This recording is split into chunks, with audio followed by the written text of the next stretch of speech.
다니스 맺힐 때에 일찍 일어나 해 돋는 아침부터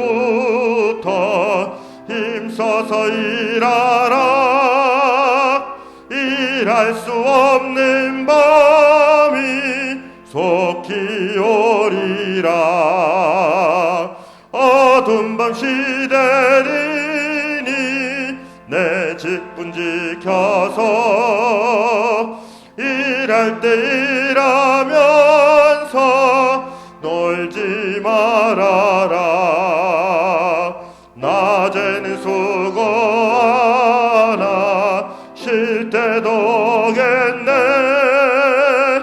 일할 수 없는 밤이 속히 오리라. 다 같이 일어나서 3절 찾아가도록 하겠습니다.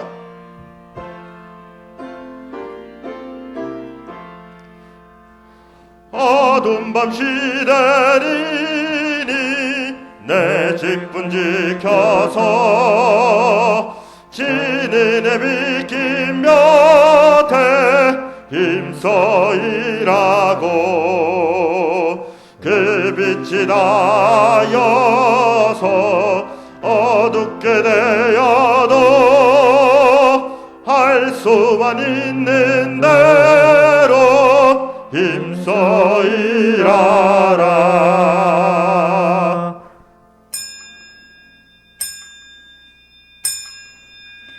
여호와는 나의 빛이요 나의 구원이시니 내가 누구를 두려워하리요.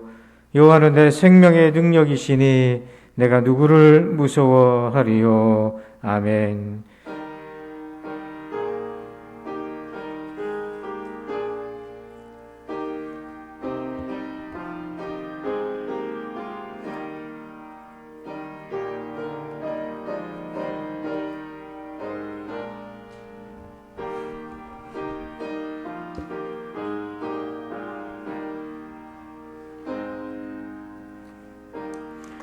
빛이신 주님을 찬양합니다. 우리 안에 있는 어둠을 몰아내어 주시옵소서. 오늘도 담대하게 두려워하지 않고 예배자로, 전도자로, 봉사자로 살아가게 하옵소서. 성령과 진리이신 예수님 안에서 예배하게 하여 주옵소서. 감사합니다. 예수님의 이름으로 기도합니다. 아멘. 다 함께 찬송가 28장을 찬양 드리겠습니다.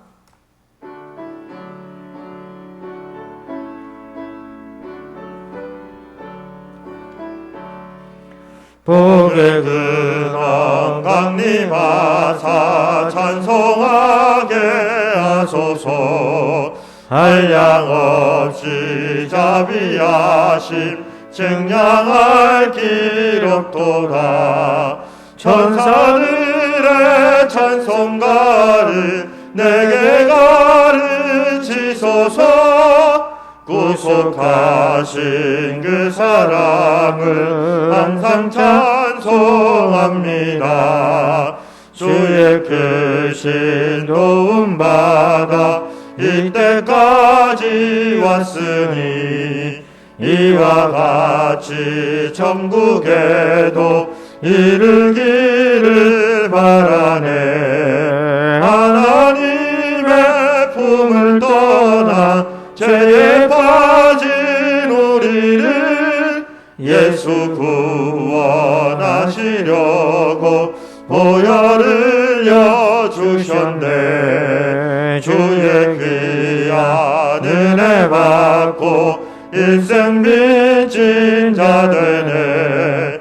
주의 은혜 사슬 내사 나를 주께 매소서.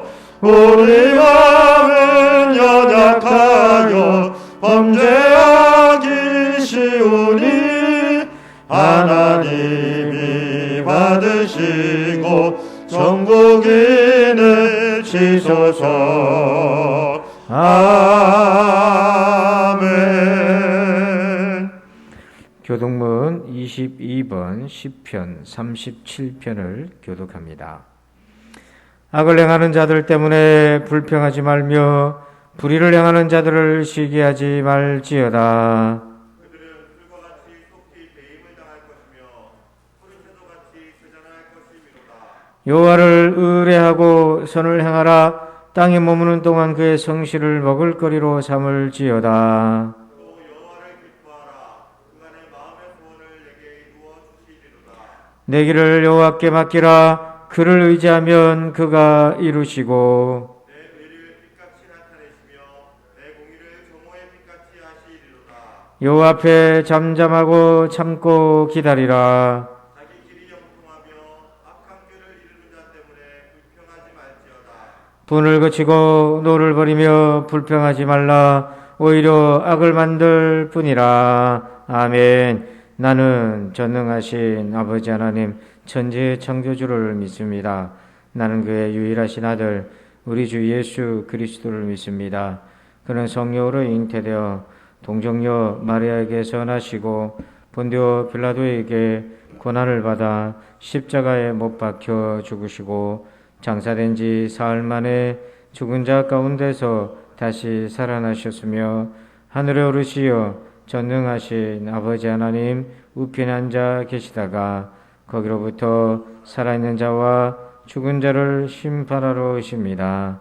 나는 성령을 믿으며 거룩한 공교회와 성도의 교제와 죄를 용서받는 것과 몸의 부활과 영생을 믿습니다. 아멘.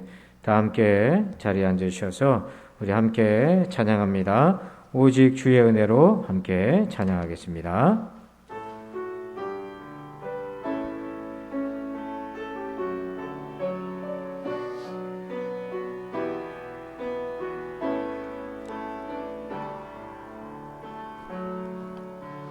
오직 주의 은혜로 지금 여기 서 있네. 한없는 경배 한없는 찬양 내 영혼 예배드리네.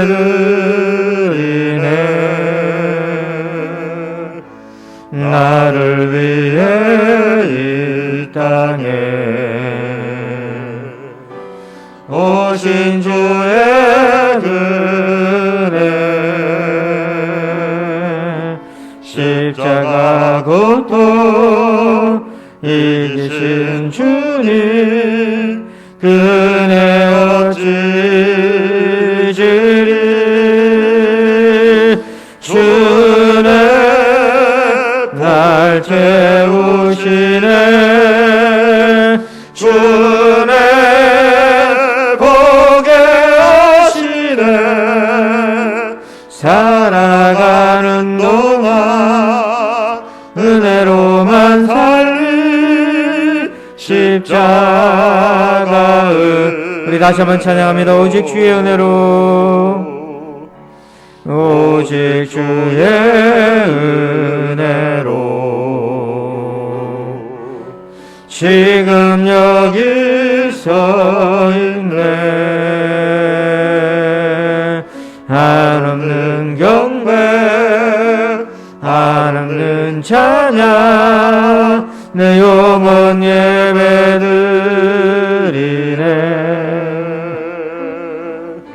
나를 위해 이 땅에 오신 주의 은혜 십자가 고통 땅에 계신 주님 그 은혜 어찌 주리. 주는 날 채우시네. 주는 오게 하시네. 살아가는 동안 은혜로만 살리 십자가 은혜로. 아멘. 이제 우리 다 함께 지목으로 함께 기도할 때 한 주간 동안 지은 죄를 회개하고 용서의 은혜, 성령의 도움을 구합니다. 다 같이 기도하겠습니다.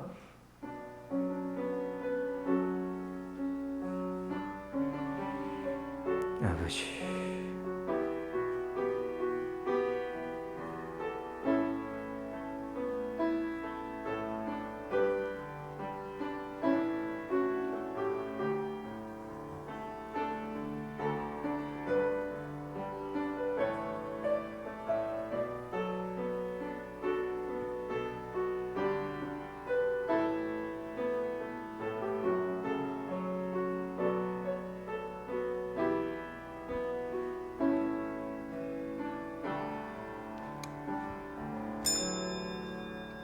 주연절로 7번째 주일을 맞아 하나님 앞에 예배드리게 하심에 감사드립니다. 아멘. 우리가 믿음 안에서 인내하면서 소망을 날마다 주신 하나님 앞에 감사드립니다. 아버지, 예배 속에서 기쁨과 평안을 누리게 하시니 감사합니다. 아멘. 날마다 주님 안에 걸어가는 우리 모두가 되는 시간 되게 하여 주옵소서. 아멘. 지난 한 주도 돌이켜보니 믿음으로 살지 못한 저희의 모습을 발견하게 됩니다. 주여, 주 뜻 안에서 회개하여 겸손한 고백으로 하나님께 나아가는 시간 되게 하소서. 아멘. 긍휼을 베푸시는 하나님께 기도하오니 우리에게 긍휼을 여겨주시고 불쌍히 여겨주시옵시고 아버지, 예수님의 십자가의 보혈로 우리의 인생과 우리의 영혼이 덮인 바 되게 하여 주옵소서. 아멘. 오늘 이 시간 말씀을 듣습니다.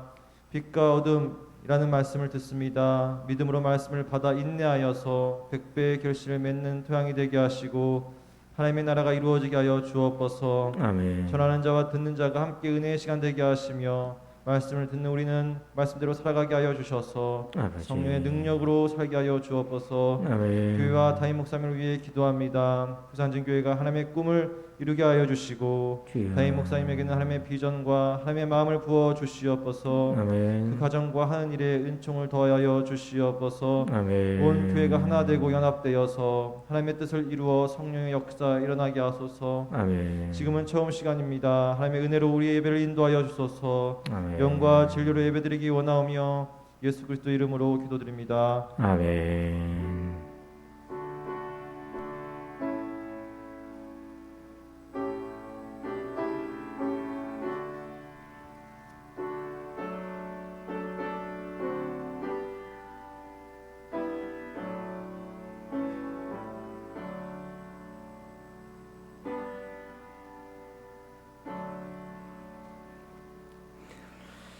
이 시간에는 교회 소식을 말씀드립니다. 먼저 좌우에 계신 성도들과 인사하겠습니다. 반갑습니다. 인사할까요? 감사합니다. 주보를 참고해 주십시오. 오늘은 주연절 후 7번째 주일로 지킵니다. 다음 주는 2월달 선교 주일로 지킵니다. 여러분, 수요 중보 기도 세미나가 이번 주 3강 세 번째 시간 진행됩니다. 수요에 함께 꼭 해주시길 바라고요. 우리 목장 공동체 및 금요 중보 기도회가 개강을 했습니다. 함께 모이기를 힘써 주십시오. 오늘은 오후 3시에 교사 세미나가 있겠습니다. 오후 3시 1층 군바 포지티브홀에서 진행되겠습니다. 그리고 오늘은 2부 예배 마치고 각 기간 원래가 있습니다. 주보에는 광고가 좀 빠져 있는데요. 장학생 신청을 다음 주까지 해 주시길 바랍니다. 그리고 고등부 또 대상은 청년의 대상이 되겠습니다. 나머지 광고는 주보를 참고해 주십시오. 이 시간에는 드리신 예물을 위해서 기도하겠습니다. 하나님의 은혜를 감사합니다. 걱정과 염려의 파도가 밀려올 때도 많았지만 그때마다 잠잠하게 해주신 하나님의 은혜에 감사합니다. 우리 인생의 배 안에 주님 모시며 함께 건너가게 하여 주옵소서. 이 믿음으로 예물을 올려드립니다. 아버지, 기뻐 받아 주옵소서. 사랑하는 우리 부산진 성도들에게 복을 내려 주옵소서. 무엇보다도 믿음의 복 주시옵소서. 예수님의 십자가의 그 구원의 은혜와 예수님의 그 부활이 성령의 능력 가운데 믿어지게 도와주시고 주님의 부활이 나의 부활이 되게 하여 주셔서 천국 소망 가운데 확실하며 살게 하여 주옵소서. 아버지, 지금도 우리와 함께 계심을 믿어 의심치 않게 하시고 비록 우리가 깨닫지 못한다 할지라도 주님이 여전히 우리와 함께하고 계심을 굳건케 하여 주옵소서. 하나님 건강을 더하여 주시옵기를 원합니다. 하나님 영혼 육이 건강하길 원합니다. 하나님 도와주옵소서. 특별히 육신의 질병 때문에 통증 때문에 치료 과정에 있는 분들도 있습니다. 우리 하나님 위로하여 주셔서 깨끗하게 낫게 도와주시고 삶의 현장 가운데서 코로나19로부터 안전하게 돌보아 주옵소서. 하나님 아버지, 사랑하는 우리 자녀들을 축복합니다. 저들이 믿음의 자녀로 잘 성장할 수 있게 도와주시고, 우리가 아버지 하나님 첫 번째 자녀들을 출산을 하였지만 거듭나는 것은 하나님의 영역이오니 하나님 속히 거듭나 하나님의 나라의 백성 되고 우리가 누리고 있는 영적 기쁨을 우리의 자손들도 깨달아 알게 하여 주옵소서. 하나님 사업의 복 주시옵소서. 일터의 복을 주셔서 우리 성도들 가는 데마다 잘되는 역사가 있게 하시고 인정받으며 귀하게 여김받게 도와주옵소서. 감사합니다 아버지. 예수님의 이름으로 기도합니다. 아멘. 오늘 주실 말씀 보겠습니다. 요한복음 8장입니다.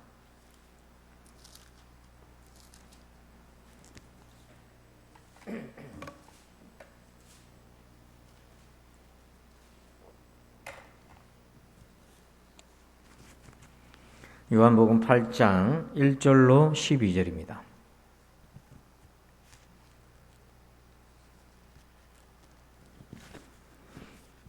8장 1절로 12절을 교독하겠습니다. 예수는 감난산으로 가시니라.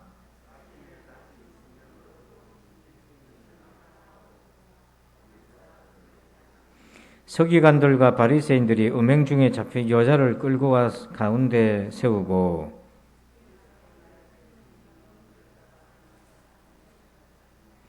모세는 율법에 이러한 여자를 돌로 치라 명하였거니와 선생은 어떻게 말하겠나이까?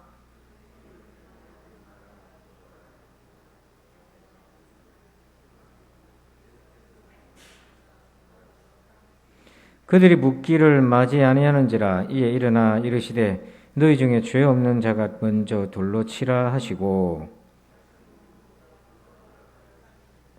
그들이 이 말씀을 듣고 양심의 가책을 느껴 어른으로 시작하여 젊은이까지 하나씩 하나씩 나아가고 오직 예수와 그 가운데 섰는 여자만 남았더라.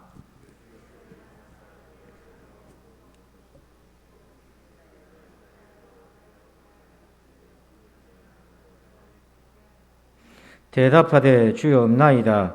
예수께서 이르시되 나도 너를 정죄하지 아니하노니 가서 다시는 죄를 범하지 말라 하시니라. 예수께서 또 말씀하여 이르시되 나는 세상의 빛이니 나를 따르는 자는 어둠에 다니지 아니하고 생명의 빛을 얻으리라. 아멘. 할렐루야. 오늘 구원의 은혜 8번째 시간, 빛과 어둠이라는 제목으로 묵상합니다. 영화 얘기를 좀 드리면 더 문이라고 하는 이제 달에 관한 영화인데요. 이제 인류가 에너지 자원이 모자라서 달에서 에너지 자원을 채취하는데 이 모든 걸 기계가 다 로봇이 합니다. 근데 사람은 딱 한 사람이 그 모든 것을 컨트롤을 하는데 이 한 사람은 그 기업과 3년을 계약해서 혼자서 달에서 기계들을 가지고 에너지 자원을 채취를 합니다. 그러니까 늘 외로우니까 지구에 남겨둔 가족들과 영상 통화를 하면서 3년이라는 외로운 시간을 견뎌요. 그래서 어느 날 3년이라는 시간이 다 되어가는 즈음에 사고로 인해서 정신을 잃게 됩니다. 그런데 기지 밖에서 사고가 났는데 누군가 자신을 기지로 데리고 돌아온 거예요. 아무도 없는데. 깨어보니까 놀랍게도 자신과 똑같이 생긴 또 다른 사람이 갑자기 나타난 것입니다. 그래서 둘 다 비로소 알게 된 것이죠. 서로가 복제 인간이었다는 것을 알게 됩니다.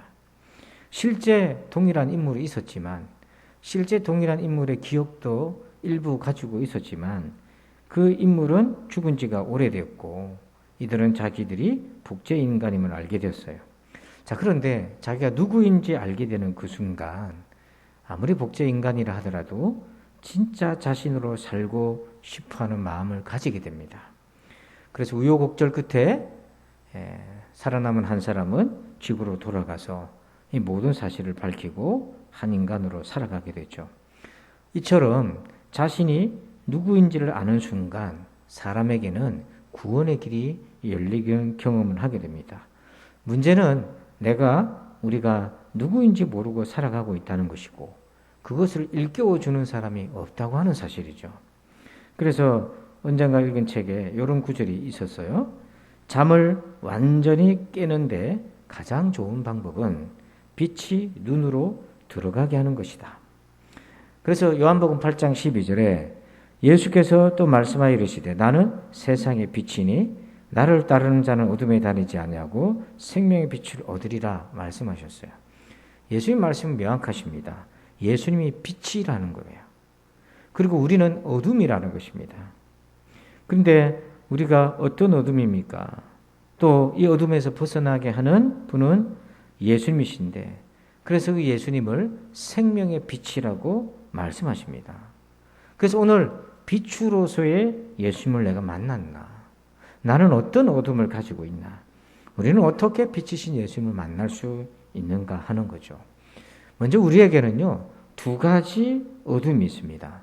하나는 자신에 대한 어둠이 있고 하나님에 대한 어둠이 있어요. 먼저 우리 자신에 대한 어둠을 살펴보면 3절 말씀을 보십시다. 서기관들과 바리새인들이 음행 중에 잡힌 여자를 끌고 와서 가운데 세우고, 자 여기에 보면 서기관과 바리새인들이 범죄한 여인을 끌고 왔고 또 가운데 세웠다. 끌고 왔다는 것은 법의 집행자라는 걸 얘기를 하고 가운데 세웠다는 것은 심판대에 세웠다는 겁니다. 누가 이렇게 한 인간을 법의 집행자요 심판대로 세울 수 있습니까? 자기가 심판자이자 의인으로 생각하는 사람이 그렇게 할 수 있는 거죠. 우리에게 있는 어둠은 어떤 거냐면 자신을 오해하는 겁니다. 자신을 심판자요 의인으로 오해하고 있다는 거예요. 두 번째 어떤 어둠입니까? 5절 말씀에 보면 모세는 율법에 이러한 여자를 돌로 치라 명하였거니와 선생은 어떻게 말하겠나이까. 자, 이들은 돌을 가지고 이스라엘 율법에 따라서 법에 따라서 이 여인을 돌로 치려고 합니다. 굉장히 엄격한 법 적용을 보이고 있죠. 근데 그 적용의 방향이 편향되어 있습니다. 오직 타인을 향해서 그렇게 혹독하고 엄격하게 돌을 들고 그렇게 종죄를 하고 있는 장면인 거죠. 이게 오늘 우리 안에 있는 또 다른 어둠인 것입니다. 말씀을, 법을 편향되게 적용하고 있다는 거죠. 세 번째 우리에게 있는 어둠은 뭐냐면 6절을 보니까 그들이 이렇게 말하면 고발할 조건을 얻고자 하여 예수를 시험함이러라. 본문에는요, 돌은 하나이지만 보이지 않는 돌이 있어요.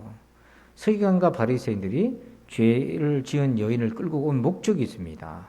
그 여인을 바로잡기 위해서가 아니라 그 여인의 죄를 바로잡기 위해서가 아니라 이 일을 통해 예수님을 시험에 빠뜨리려고 했던 거죠. 그래서 죄인인 여인을 향해 돌로 치료하면서 동시에 보이지 않는 돌을 가지고 예수님을 치려고 하고 있는 겁니다. 말씀의 목적이 무엇입니까? 하나님 말씀은 하나님을 사랑하고 사람을 사랑하고 그리고 우리가 하나님의 자녀로 거룩한 삶을 살기 위한 것이 이 말씀의 목적이잖아요. 그런데 그 말씀을 가지고 도리어 예수님을 괴롭히고 사람을 괴롭히는 목적으로 쓰고 있고 말씀을 돌로 만들어 가지고 던지고 있는 건데요. 근데 이들의 그 말씀을 돌로 만들었던 모습 계속해서 그 돌을 던지고 있어요. 7절에 보니까 그들이 묻기를 마지 아니하는지라. 예수님으로부터 잘못된 답을 얻어내기 위해서 예수님을 올무에 빠뜨리기 위해서 답을 끌어내기 위해서 계속해서 질문을 멈추지 않습니다. 다그칩니다. 계속해서 예수님께 돌을 던지고 있는 것으로 보입니다. 이렇게 인간의 어둠은 자신을 심판자의 의인으로 간주하는 것이고 자기를 제외한 나머지 타인들을 향해 엄격하게 적용하고 있는 것이고 적용의 편향성을 갖고 있고 말씀을 돌로 만들어서 괴롭히는 모습이 우리가 지금 갇혀있는 모습이고 신자가 빠질 수 있는 어둠의 모습인 거예요. 이런 어둠이 우리 안에 있는 겁니다. 근데 더 큰 어둠이 있습니다. 그건 뭐냐면 하나님에 대한 어둠이에요. 자, 우리 10절 말씀을 한번 읽어봅시다. 10절 시작. 예수께서 일어나사 여자 외에 아무도 없는 것을 보시고 이르시되 여자여 너를 고발하던 그들이 어디 있느냐? 너를 정죄한 자가 없느냐? 이 여인은 하나님이 어떤 분이신지를 서기관과 바리새인들의 행동을 통해 왜곡당하고 있는데요. 고발이라는 표현과 정죄라는 단어를 보세요. 지금 하나님을 고발하고 정죄하는 분으로 여기고 있는 거죠. 서기관과 바리새인도 그렇고 이 여인도 그렇게 지금 오해하고 왜곡당하고 있어요. 또 심지어 5절에 가보니까 모세는 율법에 이러한 여자를 돌로 치라 명하였거니와, 자, 말씀해 보니까 범죄한 사람은 돌로 치라고 이렇게 나타나 있다고 성경 구절을 떼서 얘기를 하고 있습니다. 여러분, 하나님이 과연 이런 분이실까요? 이런 분이 하나님이실까요? 이게 하나님의 본심일까요? 호세아서 1장 2절에 보면 여호와께서 처음 호세아에게 말씀하실 때에 여호와께서 호세아에게 이르시되 너는 가서 음란한 여자를 맞이하여 음란한 자식을 낳으라. 이 나라가 여호와를 떠나 크게 음란함이니라 하시네. 하나님은 자기 사람 호세아에게 음란한 여인을 데려다가 신부를 맞고 결혼을 하라고 얘기를 한 거예요. 이게 율법과 안 맞지 않습니까? 왜 그렇게 하셨습니까? 여기서 호세아는 하나님으로 비유되고 또 음란한 여인은 바로 우리들입니다. 하나님을 떠난 우리를 가리키는 거예요. 그러니까 하나님이 하나님을 떠난 이 타락한 우리의 신랑이 되어 주시겠다는 그런 거죠. 왜 그렇게 하셨습니까? 호세아 6장 1절에 보니까 오라 우리가 여호와께로 돌아가자. 여호와께서 우리를 찢으셨으나 도로 낫게 하실 것이요 우리를 치셨으나 싸매어 주실 것임이라. 하나님의 본심은 무엇입니까? 우리를 도로 낫게 하실 거고 싸매어서 고쳐주시려고 하는 것이 하나님의 본심인 거죠. 그런데 서기관과 바리새인들 뿐만 아니라 그 자리에 있던 모든 사람들은 하나님을 그저 고발하고 정죄하고 돌로 치려는 분으로 그렇게 왜곡시켜 있는 겁니다. 예수 평전이라는 그 연구 서적에 보면 이 가늠한 여인, 현장에 붙잡혀온 여인의 실체를 이렇게 분석을 해주는데요. 사실은 이 여인은 여자만 혼자 잡혀왔잖아요. 만약에 그런 문제가 있으면 남자도 같이 잡혀와야 되는데 여자만 잡혀왔잖아요. 이렇게 해석합니다. 이 여인은 실상은 주술 행위를 한 여인으로 그녀의 제목이 간음 행위라고 볼 수 있다. 여자가 신상 숭배나 주술 행위를 했을 경우 유대교 문헌에서 그것을 간음 행위로 간주하는 것을 종종 읽을 수 있다. 그러니까 랍비들의 문헌과 연구해 보면 이 사람은 바로 우리 식으로 얘기하면 무당이었을 거다라는 얘기를 하게 됩니다. 어쨌든 이 어둠 중에 가장 위험한 게 뭐냐면 하나님에 대한 왜곡인 거예요. 잘못된 하나님을 심어주는 것입니다. 그것이 뇌를 연구하는 뇌학자에 의하니까 정신질환의 원인도 된다는 거예요. 여러분, 우리가 뇌라는 구조를 보면 뇌 중앙에 변연계라는 부분이 있어요.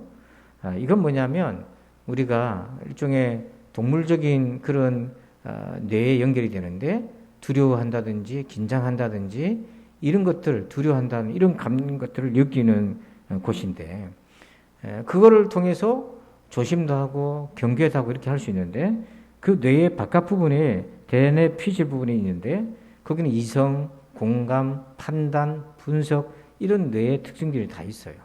그래서 우리가 어떤 놀라거나 두려워하거나 이렇게 변연계가 작동이 되면 이 대뇌 피질들이 함께 작용을 해서 이 흥분한 우리, 두려워하는 우리를 안정시켜 주는 겁니다. 그래서 이성적으로 생각하게 하고 좌우를 확인하게 하고 분별을 하게 하고 이렇게 하는데 사람이 스트레스를 받고 어떤 문제가 생기면 이 변연계가 계속해서 흥분하고 불안하고 이렇게 되면 대뇌 피질의 모든 작용들이 불안정하게 돼요. 고장나버리는 거예요. 그러면 어떻게 되냐면 사람들이 정신질환에 시달리기도 하고 우울증에 시달리기도 하고 공황장애도 오기도 하고 막 이런 일들이 생기는 거예요. 그런데 하나님을 예수 안 믿으면 지옥 간다. 또 뭐 죄 지으면 돌에 맞는다. 물론 그런 말씀이 있긴 하지만 그 말씀의 어떤 취지와 맥락을 고려하지 않은 채 이렇게 겉만 주게 되면 사람이 하나님에 대한 두려움과 공포감을 막연하게 갖게 되고 그게 사람으로 하여금 정상적 활동을 하지 못하게 만드는 중요한 요인이 되는 거예요.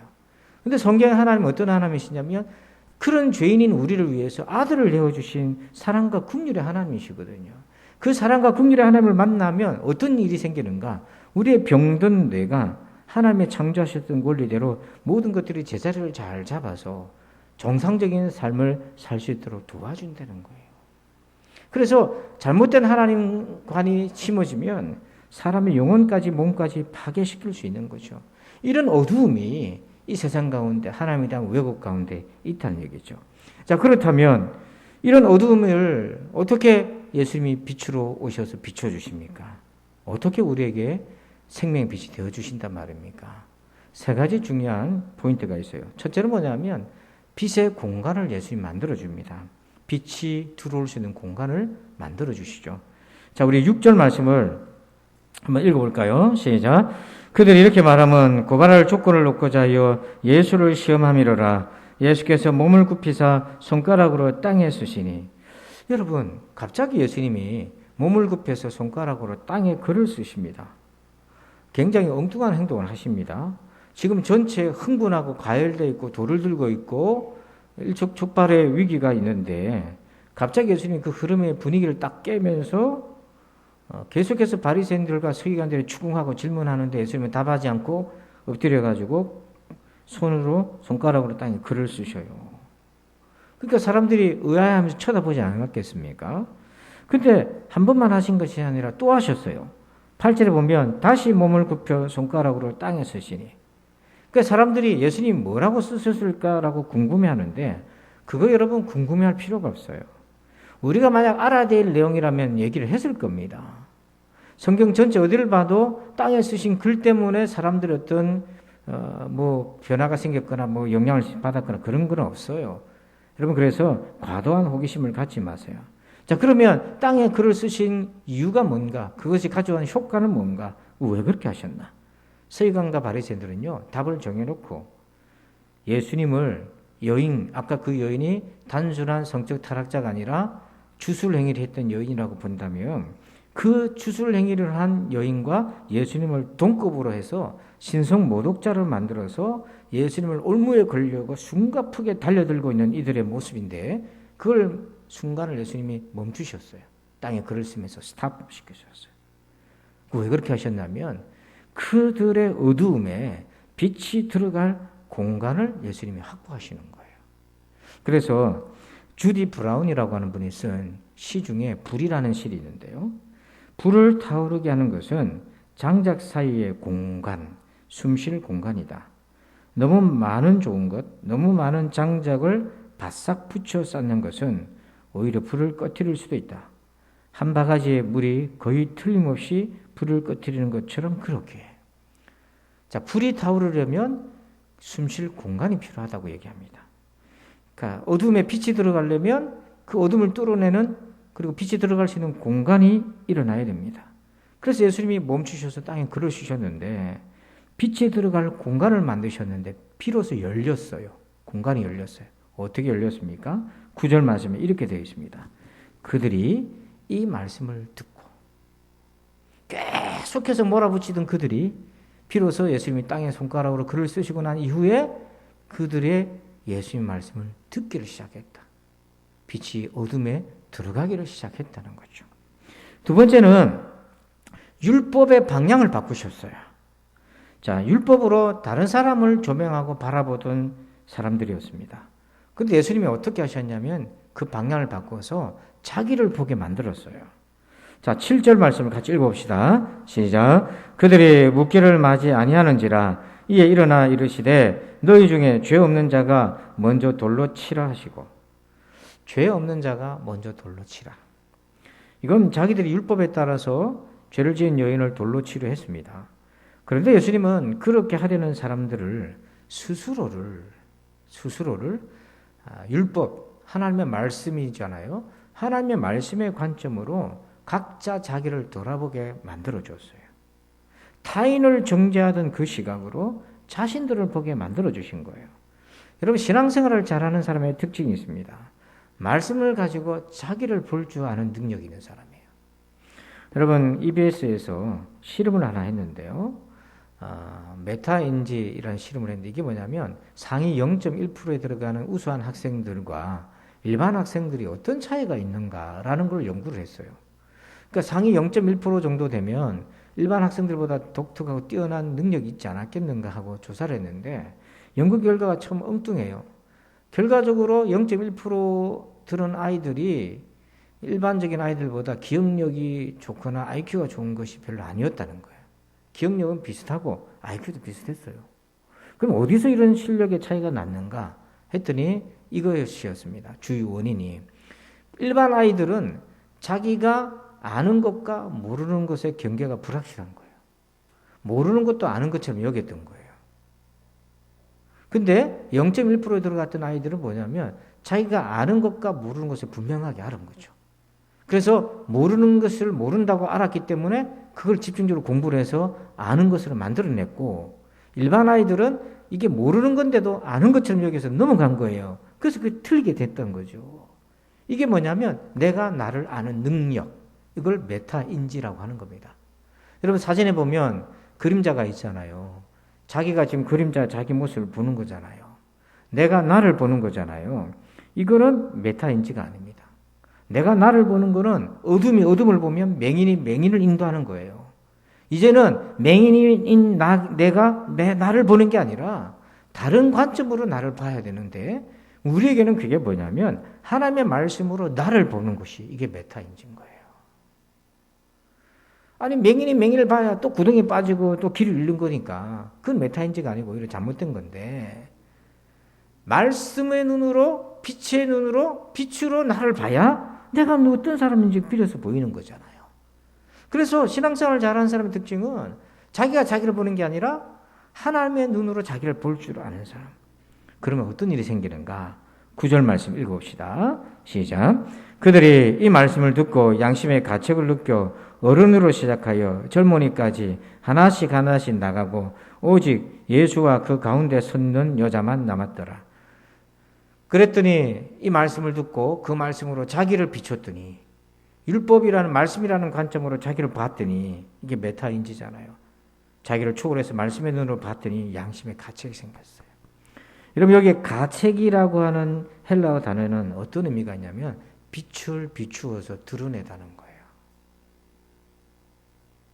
우리가 어떤 몸을 치료하기 위해서 뭐 혈관 조영술을 한다든지 심장에 문제가 있으면 그런 요즘 장비가 좋아서 빛을 다 넣어서 빛을 보도록 조형물을 넣잖아요. 그게 결국 빛을 보이게끔 만드는 거잖아요. 그래서 어떤 문제가 있고 어떤 병이 있는지 드러내는 거잖아요. 이게 가책이라는 게 뭐냐면 양심의 가책을 받았다는 것이 바로 예수님의 빛 가운데 서니까 이게 자기 안에 있는 죄가 드러났다는 거죠. 양심에 예수님의 빛이 비춘 거예요. 이런 일이 우리 가운데 있어야 되는 거예요. 예수님 그렇게 우리를 빛 가운데로 인도해 내시는 거예요. 세 번째는 뭐냐면 하나님의 참모습을 우리에게 보여주십니다. 자, 11절을 같이 한번 읽어봅시다. 시작. 대답하되 주여 없나이다. 예수께서 이르시되 나도 너를 정죄하지 아니하노니 가서 다시는 죄를 범하지 말라 하시니라. 예수님은 이 여인에게 어떻게 빛이 되어 주십니까? 진짜 참된 하나님이 어떤 분이신지를 나타내 보여주셔요. 세 가지인데 첫째는 뭐냐면 예수께서 이르시되 나도 너를 정죄하지 아니하노니. 우리 예수님은 심판자이시잖아요. 하늘과 땅의 권세를 갖고 계신데 뭐라고 얘기하시냐면 죄인을 보고 죄인을 향해서 나도 너를 정죄하지 않는다. 여러분 여기서 정죄는요 마귀가 하는 거예요. 정죄는 뭐냐면 죄를 비난하고 괴롭히고 그 죄의 행위를 볼모로 삼아서 더 괴롭고 고통스럽게 만드는 거, 죄 속에 가두어 버리는 거. 여러분 그런 거 있잖아요. 영화 같은 데 보면 사채를 썼는데 못 갚으니까 사채업자가 나타나서 막 괴롭히잖아요. 그게 정죄입니다. 그게 정죄예요. 그래서 그 돈을 빌려서 못 갚은 것인데 인생을 쥐고 생명까지 쥐고 흔들고 괴롭히는 것이 그게 정죄예요. 정죄는 죄의 올무에 빠뜨려서 자기 종으로 삼는 겁니다. 정죄는 우리를 무가치한 존재로 여기도록 만들고 생각이나 말이나 행동으로라도 자신을 해치도록 만드는 거예요. 근데 바리새인들이 예수님한테 그걸 시도하고 있는 겁니다. 예수님을 올무에 빠뜨려가지고 율법을 어긴 올무에 빠뜨려서 그걸 가지고 예수님을 통제하려고 했던 거예요. 근데 분명히 예수님 말씀하세요. 나도 너를 정죄하지 않는다. 심판의 권세를 가지신 주님이 정죄하지 않으신다 얘기하셔요. 두 번째는 뭐냐면 용서하십니다. 그게 뭐냐면 가서 다시는 이 표현이에요. 두 번째 기회인 거죠. 용서의 또 다른 번역본이 있습니다. 그건 뭐냐면 두 번째 기회를 준다는 거예요. 세컨 찬스를 주는 게 용서입니다. 여러분 중에 여인이 회개한 내용이 없는데, 회개했다는 내용이 없는데 어떻게 용서가 되었는가 의문을 품을 수 있어요. 그렇지 않습니다. 이 여인은 자기가 죄인인 걸 인정했어요. 자, 9절을 보시니까 그들이 이 말씀을 듣고 양심의 가책을 느껴 어른으로 시작하여 젊은이까지 하나씩 나가고 오직 예수와 그 가운데 섰는 여자만 남았다. 이렇게 말씀해요. 죄 없는 자가 돌로 치라니까 다 사라지고 예수님과 여인만 남았어요. 누가 봐도 예수님은 죄인이 아니고 여인은 그 자리에 섰을 때 뭐라고 합니까? 자기는 도망가지 않으므로 그 자리에 남아있으므로 자기가 죄인인 것을 인정했던 거죠. 그래서 예수님이 용서해 주셔요. 세 번째, 예수님은 하나님의 참모습을 어떻게 드러내십니까? 자, 9절 끝에 이렇게 되어 있어요. 11절 끝에 이렇게 되어 있어요. 아까 앞에 아까 읽었던 말씀, 죄를 범하지 말라 이렇게 얘기하세요. 가서 다시는 죄를 범하지 말라. 여러분, 죄를 범하지 말라는 것은 뭐냐면 책망입니다. 책망과 정죄는 달라요. 책망은 그 안에 있는 죄를 비추 가운데 드러내어서 그것으로 하여금 자신의 양심의 가책을 느끼고 괴로워하고 아파하고 회개하고 다시는 그 죄를 범하지 않도록 결단을 하게 만드는 그 과정이 있어요. 오스왈드 챔버스라는 목사님이 이분이 학교 사역을 할 때에 어떤 학생이 목사님한테 찾아와가지고 요리사하고 관리인으로 고용된 부부가 보급품을 자꾸 훔치고 있다는 사실을 목사님한테 알려준 겁니다. 그래서 목사님이 기도하는 가운데 그들을 불러가지고 추궁하고 또 이렇게 야단을 치고 할 수 있었지만은 그걸 가지고 그냥 하나님 앞에 기도했습니다. 뭐라고 기도했냐면 하나님께서 그들을 책망해 달라고. 사람으로 말을 하면 변명하고 꼬리 빼고 돌아서고 속일 수도 있으니까 하나님께 기도했던 거죠. 시간을 가지고. 근데 이후에 여러 주 동안 계속해서 음식과 이불과 이런 용품들이 없어졌어요. 그런데 결국 어느 날 그 일을 했던 이제 남자 관리인이 찾아온 거예요. 표정이 굉장히 무거운 표정으로 목사님을 찾아왔어요. 죄책감과 슬픔을 가지고 찾아와서 누가 말하지도 않았는데 자기가 지은 죄를 다 자백을 한 겁니다. 그때 이제 목사님이 내가 다 알고 있었습니다. 그러나 성령이 당신에게 말씀하실 때까지 내가 기다리기로 했던 것입니다. 그러니까 책망은 뭐냐면 성령께서 하나님께서 말씀하시는 거예요. 그래서 그것을 견딜 수 없어 토로하게 되는 거예요. 그러니까 사람이 말해서 잘못을 깨닫게 하는 것도 필요하지만 진짜는 하나님께서 그들 속을 움직이셔야 되는 거죠. 사랑하는 성도 여러분, 주님은 우리의 빛이십니다. 우리가 그 빛을 만나기 전까지 우리는 이런 어둠에서 벗어날 수가 없어요. 우리 자신에 대한 어둠, 하나님에 대한 어둠에서 벗어날 수 없습니다. 그러나 빛이신 예수님을 만나면 내가 누구인지 비로소 하나님이 어떤 분이신지를 알게 되고 구원의 길이 열려요. 그래서 요한복음 8장 12절에 나를 따르는 자는 어둠에 다니지 아니하고 생명의 빛을 얻으리라. 생명의 빛이라 하잖아요. 예수님만이 우리를 생명 가운데로 인도하시는 분인 거죠. 아까 말씀드렸던 영화 더 문의 마지막 장면이에요. 어떤 장면이냐면 그 복제인간이 자기가 복제인간인 걸 알게 되고 또 실제 인물이 있었다는 것도 알게 되고 자아의식을 갖게 되잖아요. 그러면서 이 사람한테 생긴 새로운 갈망이 있어요. 지구로 돌아가는 것이었어요. 그래서 자기가 우여곡절 끝에 지구로 귀환합니다. 이건 뭐냐면 어둠에서 깨어난 존재는 거짓의 삶을 버리고 진짜를 찾아서 지구로 돌아가는 거죠.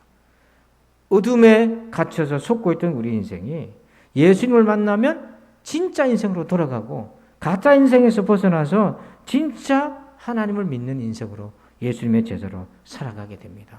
이런 은혜가 여러분에게도 있기를, 우리 모두에게 있기를 주님의 이름으로 축원합니다. 아버지 하나님 감사합니다. 오늘 빛과 어둠 가운데 우리가 이렇게 지독한 어둠 가운데 있었음을 깨닫습니다. 생명의 빛이신 예수님, 우리를 비춰주시옵소서.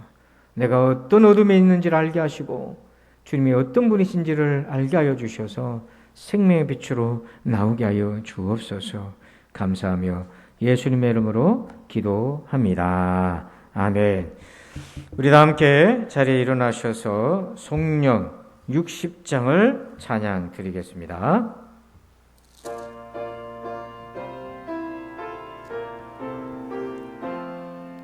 영혼의 햇빛 예수님 가까이 비춰 주시고 이 세상 구름 일어나 가리지 않게 하소서.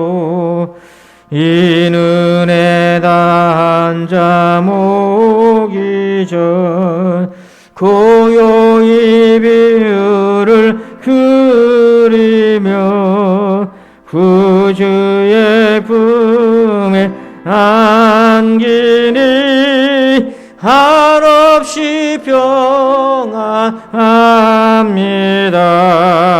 잠 깰 때 주여 오셔서 나에게 복을 주시고 주님의 사랑 안에서 언제나 살게 하소서.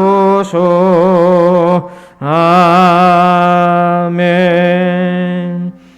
이제는 우리 구주 예수 그리스도의 은혜와 하나님 아버지의 그 크고도 놀라우신 사랑하심과 성령님의 감화 감동 교통의 충만하심의 역사하심이 오늘도 생명의 빛이신 예수님 때문에 우리 자신과 하나님에 대한 그 지독한 어둠에서 벗어나 구원의 길로 들어서기를 소원하는 우리 모두들 위해 이제부터 영원토록 함께 계실지어다. 아멘.